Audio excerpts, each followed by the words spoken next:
Assalamualaikum warahmatullahi wabarakatuh. Perkenalkan, saya Refki Jufri, mahasiswa jurusan Agroteknologi Fakultas Pertanian Universitas Taman Siswa Padang. Pada kesempatan kali ini kita akan berbagi tentang arti penting dalam kegiatan pemupukan dalam budidaya tanaman.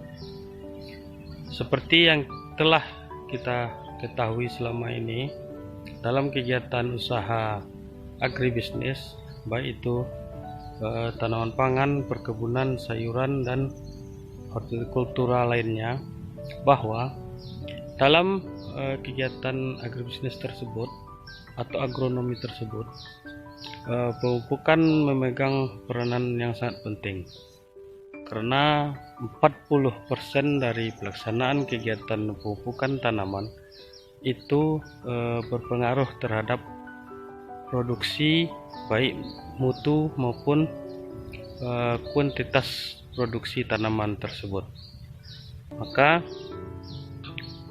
dalam kegiatan budidaya ini, pemupukan sangat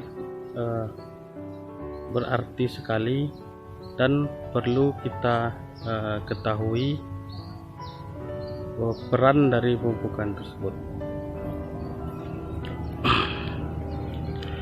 di mana pemupukan ini mempunyai jenis dari beberapa macam pupuk, yaitu pupuk buatan dan pupuk organik.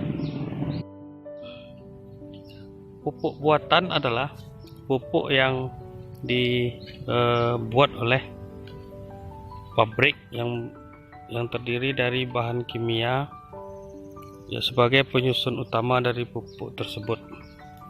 Selanjutnya, pupuk organik adalah pupuk yang didapat dari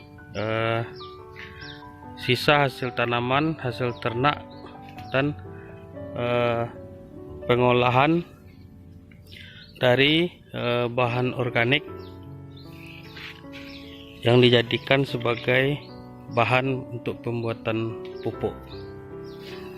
Sedangkan dari jenis pupuk berdasarkan kandungannya, pupuk terdiri dari pupuk tunggal dan pupuk majemuk.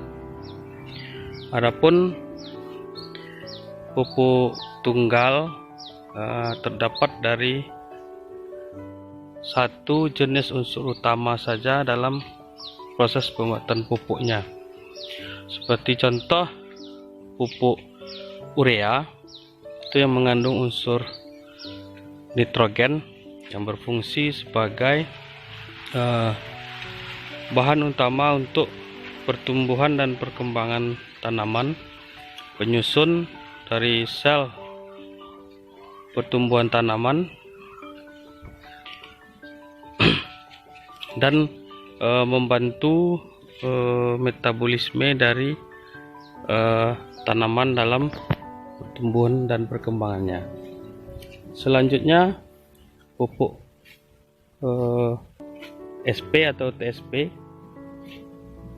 dan yang berfungsi sebagai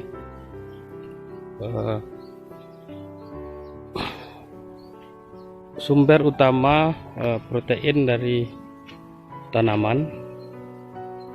Selanjutnya adalah pupuk KCl yang mengandung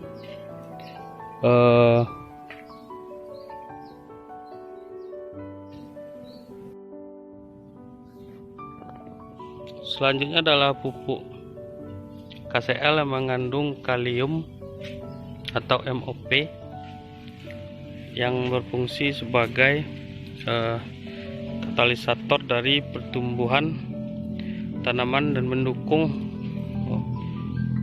proses generatif tanaman, sehingga tanaman dapat berhasil guna.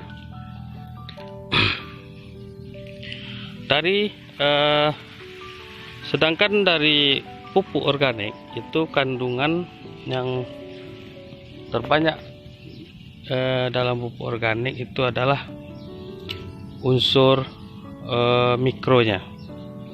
Berbeda dengan pupuk anorganik, baik dia pupuk tunggal maupun pupuk majemuk, itu lebih banyak berisikan oleh kandungannya, yaitu unsur hara makro.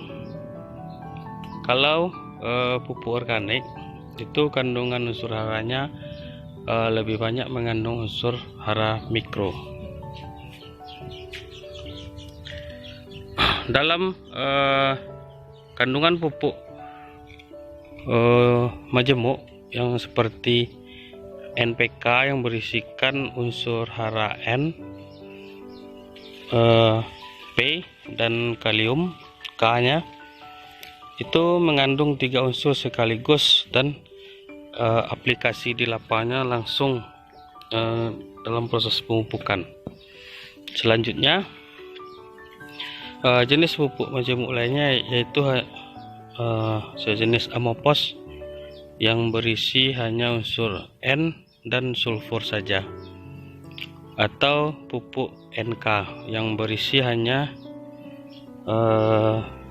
unsur hara nitrogen dan kalium. Dari jenis pupuk majemuk sudah banyak dipasarkan dan berbagai macam bentuk merek dagang, karena dapat difungsikan sebagai aplikasi yang mudah di lapangan. Unsur hara mikro yang terkandung dalam pupuk organik sebenarnya sangat berguna, dimanfaatkan untuk pertumbuhan tanaman, karena unsur tersebut mencukupi dan berfungsi untuk pelaksanaan pertumbuhan tanaman. Dalam pupuk anorganik, unsur mikro tersebutlah yang kurang terdapat pada jenis pupuk tersebut, sehingga pertumbuhan tanaman hanya terpacu dalam unsur hara makro saja. Namun baik pertumbuhan tanaman secara vegetatif dan generatif tidak didukung dengan unsur hara mikro yang cukup. Di lapangan itu dapat kita ketahui berbagai macam dari gejala defisiensi hara, seperti pada tanaman jagung ini.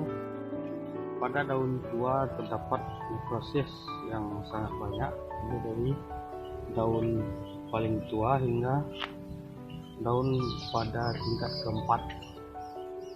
Ini pada tanaman ini dapat kita simpulkan bahwa terjadi kekurangan unsur hara makro, yaitu kalium.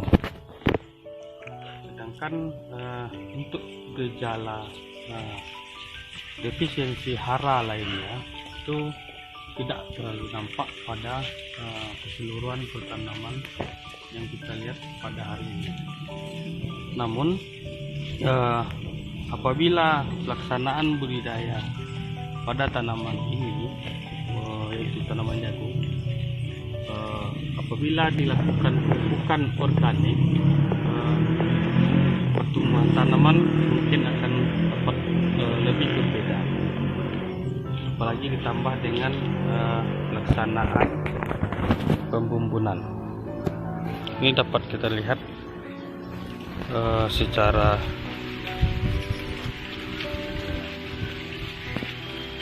langsung bahwa gejala defisiensi hara pada tanaman ini secara umum adalah kekurangan unsur hara makro kalium. Ditambah lagi tidak ada proses kultur teknis untuk pembumbunan pada barisan tanaman jagung. Dan tanaman jagung umur 60 hari lebih ini pada proses pembesaran tongkol terlihat agak terhambat karena sejumlah tongkol yang kecil-kecil dan tidak tumbuh secara maksimal.